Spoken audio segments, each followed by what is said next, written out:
ನಿಧಾನವಾಗಿ ಬರಕತ್ತಿಯಲ್ಲ ಮೂರ್ತ ಕಾಲ ಮೀರ್ತೈತೆ ಸ್ವಲ್ಪ ಲಗುನ ಬಾ.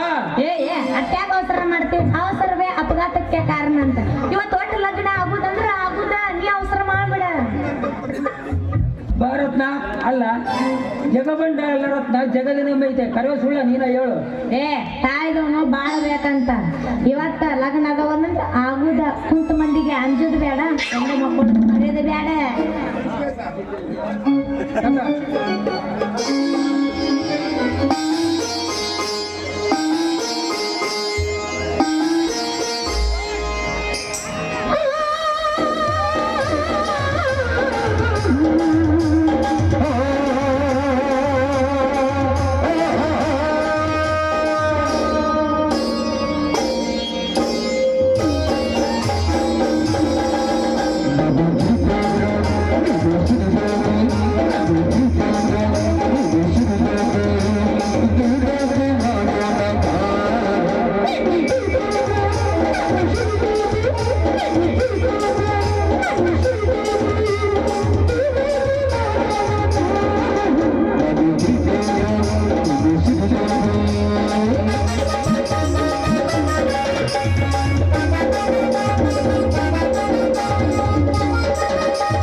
Oh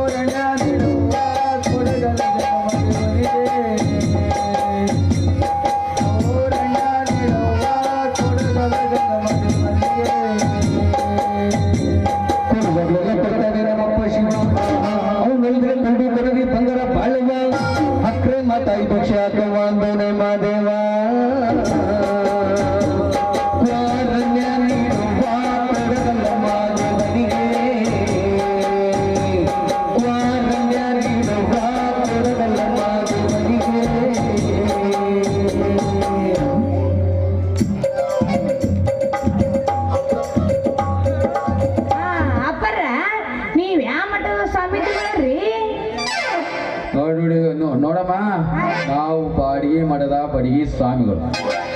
ನಿಮ್ಮಂತ ಎಡ ವಯಸ್ಸಿನ ಹುಡುಗಿಯರಿಗೆ ಕಾಲಜ್ಞಾನದ ಕಥೆ ಹೇಳುವಕ್ಕಂತ ಯಮಕಾತ ಊರಿಂದ ಬಂದೀವಿ ಮಹಾತಾಯಿ. ಯಪ್ಪ ಹಂಗಂದ್ರೆ ನೀವು ದೊಡ್ಡ ಮಾತ್ರ ಸ್ವಾಮಿಗಳು ಅಂತ ಕಾಣಿಸುತ್ತ. ಸ್ವಲ್ಪ ನಂದು ಮದುವೆ ಇದೆ, ಏನ್ರ ವಿಚಾರ ಮಾಡಿ ಹೇಳ್ತಿರೇನು? ಹಾ ನೋಡಮ್ಮ, ಲಗ್ನ ಹೇಳಕಂತ ಬಹಳ ಪಂಡಿತದೀನಿ, ಎದುರಾಕ್ ಹೋಗ್ಬೇಡ ನೀನು. ನಿನ್ನ ಲಗ್ನ ಆಗ್ಬೇಕಂತ 2 ಹುಡುಗರು ಗಂಟು ಬಿದ್ದಾರ. ಹೌದು. ಅದ್ರಾಗ ಒಬ್ಬವನು ರೋಗಿ ಆಗ್ಯಾನ, ಇನ್ನ ಒಬ್ಬವನು ಭೋಗಿ ಆಗ್ಯಾನ. ಅದ್ರಾಗ ನಿನ್ನ ಮನಸ್ಸು ಯಾರ ಮೇಲೆ ಐತಮ್ಮ? ಅಲ್ರಿ, ನನ್ನ ಮನಸ್ಸು ರವಿ ಮಾಮನ ಮ್ಯಾಗ, ಅದ್ರಾಗ ನನ್ನ ಮನಸ್ಸಿಲ್ಲ ರಾಮನ ಮ್ಯಾಗಿಲ್ಲ, ರವಿ ಮ್ಯಾಗ ಐತಿ. ಅದ್ರಾಗ ರೋಗ ಯಾರು ಭೋಗ ಯಾರು? ಹಾ ಇಲ್ಲಿ ಅದನ್ನ ಕೇಳ. ಈಗ ಸದ್ಯ ಲಗ್ನ ತಯಾರಾಗೈತೆ ಅಂತ ಓಡಿ ಹೋಗ್ಯಾನಲ್ಲ ಅವನು ರೋಗಿ.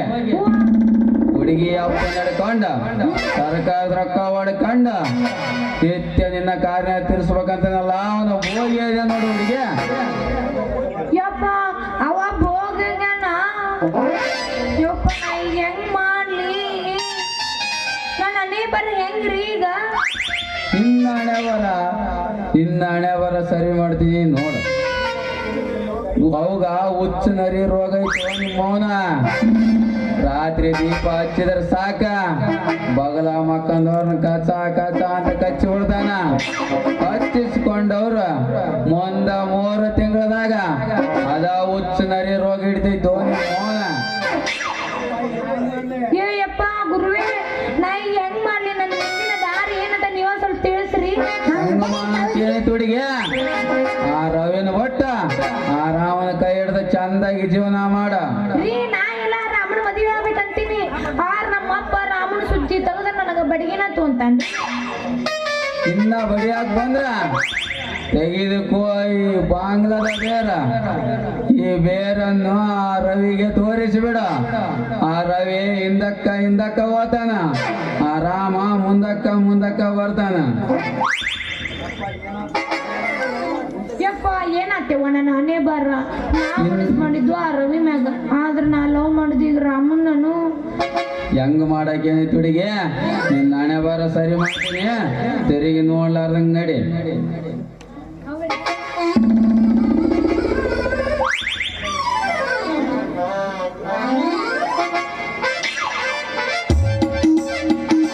ನಮಸ್ಕಾರ ಮಾಡ್ತು ಜಗಜ್ಯೋತಿ ಬಸವಣ್ಣನವರಿಗೆ.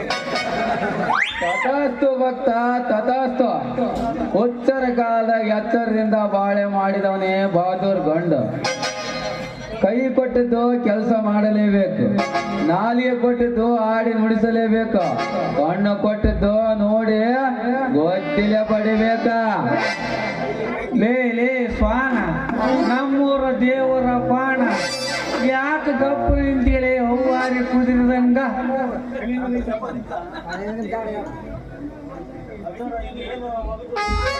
ಅರ್ಜುನ್ರ ಇದು ಏನು ಹೋಗಟಲ್ರಿ, ನನಗೊಂದು ತಿಳಿವಲ್ದು. ಲೇ ಸ್ವಾನ, ನಮ್ಮೂರ ದೇವರ ಬಾಣ, ನನ್ನಂತವನಿಗೆ ತಿಳಿದಿಲ್ಲ ಜಾಣ. ಇದರ ಹಿಂದೇನಾಯ್ತು ಅನೇಕ ಗುಟ್ಟಿನ ಪ್ರಾಣ.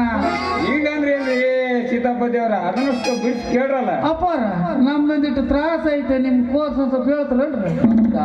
ನಿಮ್ಮ ನಿಸ್ವಾರ್ಥದ ಮಾತು ನಮಗೆಲ್ಲ ಅರ್ಥವಾಗಿದೆ. ಈ ಮಾನವನ ಬಗ್ಗೆ ನಮಗೇಕೋ ಕಳಕಳಿ ಬಂದಿದೆ. ಇವನ ಬಾಹುಬಲ, ಇವನ ತೇಜಸ್ಸು, ಇವನ ವರ್ಚಸ್ಸು, ಇವನು ಮುಂದೆ ಗುರಿಟ್ಟಿರುವ ಹುಮ್ಮಸ್ಸು ಎಲ್ಲವೂ ಫೇಮಸ್. ಯಾಕೋ ಪೈಲ್ವನ ತಲೆ ಓಡಿಸಿಟ್ಟ. ಹೌದು, ನೀವು ಹೇಳಿದ್ದು ನಿಜವೇ. ನಾನು ಶ್ರೀಮಂತನಾಗಬೇಕಾಗಿದೆ. ಹಾಗಾದರೆ ಹಿಂದೆ ನಿನ್ನ ಪೌರುಷ ಹೇಗಿತ್ತು ಅಂತ ಅದನ್ನು ಉಪಯೋಗಿಸು. ಅದನ್ನು ಹಿಂದೆ ಹೇಗಿತ್ತು ಅಂತ. ಹಿಂದಿನಿಂದ ಏಕೆ ಅಜ್ಜವ್ರೆ, ಅದು ಈಗಲೂ ನಡೀತಾ ಇದೆ. ನನ್ನ ವೀರನಗೌಡ ಈ ನಾಡಿನಲ್ಲಿ ಒಡೆಯನಾಗಬೇಕಾದರೆ ಏನೆಲ್ಲ ಮಾಡಿದ್ದೇನೆ? 101 ಕೊಲೆ ಮಾಡಿದ್ದೇನೆ. 10 ಸ್ತ್ರೀಯರನ್ನು ಹೊತ್ತು ತಂದು ನಮ್ಮ ಗೌಡ್ರ ಪಾದಕ್ಕೆ ಹಾಕಿದ್ದೇನೆ. 18 ಬಡ ಜನರ ಗುಡಿಸಲಿಗೆ ಬೆಂಕಿ ಇಟ್ಟಿದ್ದೇನೆ. ಅಷ್ಟೇ ಏಕೆ, ಮನೋಹರನಿಂದ ಶಶಿಧರನ ಮನೆ ನಿರ್ವಾಂಸ ಮಾಡಲು ತಯಾರಿಸಿದ್ದೇನೆ. ಗೌಡನಿಂದ ಧರ್ಮರಾಜನ ಹೆಂಡತಿಯನ್ನೇ ಕೊಲೆ ಮಾಡಿಸಿದ್ದೇನೆ. ಆ ಕೊಲೆಗಾರ ಆ ಕೊಲೆಗಾರ ಗಂಡನೇ ಎಂದು ಕೊಲೆ ಮಾಡಿಸಿದ್ದೇನೆ. ಆ ದಿನವೇ ಗೌಡರ ಮನೆ ಸೊಸೆ ಆ ಗೌಡನಿಂದಲೇ ಲಕ್ಷ್ಮಿಯನ್ನು ಮನೆ ಹೊತ್ತು ಭೂಮಿಗಾಗಿ ಇಂದು ಬೀರನ ಕೊಲೆ ಮಾಡುತ್ತೇನೆ. ಆಯ್ತು ಆಯ್ತು, ಇದನ್ನೆಲ್ಲ ಗೌಡರಿಗಾಗಿ ಮಾಡಿದ್ದು ನಿಜ. ಆದರೆ ನಿನಗೇನು ಬೇಡವೋ ಹುಚ್ಚ? ಹಣ ಬೇಡವೋ? ಆಸ್ತಿ ಬೇಡವೋ? ಸಂಸಾರಕ್ಕೊಂದು ಹೆಣ್ಣು ಕೂಡ ಬೇಡವೋ? ಯಾಕೆ ನಿಂತಲೇ ಗಪ್ಪು ಅವ್ವಾರಿನ ಓರಿ ಅಂದ ಅದೇನೆಂಬುದು ಪಟಪಟನೆ ಜಿಗಿದು ಬಿಡೋದು. ಹೌದು ಅಪ್ಪ, ಹೆಂಗಾರ ಮಾಡಿ ಆ ಗೌಡನ ಸಂಪತ್ತು ನಾ ಪಡೆಯಲೇಬೇಕು.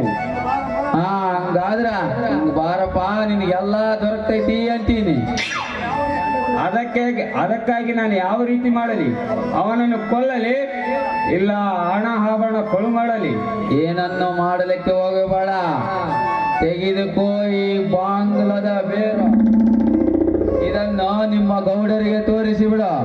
ನಿಮ್ಮ ಗೌಡರ ಬಾಯಿ ಗಪ್ ಚುಪ್ಪಾಗುತ್ತದೆ. ಬೇಕಾದರೆ ಟೆಸ್ಟ್ ಮಾಡಿ ನೋಡ. ನನ್ನ ಬಾಯಿ ಗಪ್ಪಾಗಿ ಇದರಿಂದ ತಿರ್ಬೇಕನ್ಸ್ತೈತ್ರಿ. ಜಾಣ, ಹಿಂಗಾದ್ರ ಇದನ್ನ ನಿಮ್ಮ ಗೌಡರಿಗೆ ತೋರಿಸ್ಬಿಡ. ನಿಮ್ಮ ಗೌಡ ಹಿಂದಕ್ಕ ತಿರುಗಿತಾನ. ತಿರುಗಿಸಿ ಅವನ ಸಂಪತ್ತನೆಗೆ. ಲೇ ಮಾಂತ್ರಿಕ, ನಿನ್ನ ಕೆಲಸ ಆಯ್ತಲೇ ಪಕ್ಕ. ಕಿಶಾದಾಗಿನ ಕೈ ತೆಗೆ. ಮೊದಲ ನಮಗ ರೊಕ್ಕವಗೆ. ಈ ಬೇರಿನಿಂದ ಗೌಡನ ಸಂಪತ್ತನೆಗೆ. ಧನ್ಯನಾದೆ ಗುರುವೇ, ಧನ್ಯನಾದೆ. ಲೇ ಮಾಂತ್ರಿಕ, ಯಾಕೆ ಗಪ್ಪು ನಿಂತಲೇ? ಯಾತಲೇ ನಿನ್ನ ಕೆಲಸ ಪಕ್ಕ.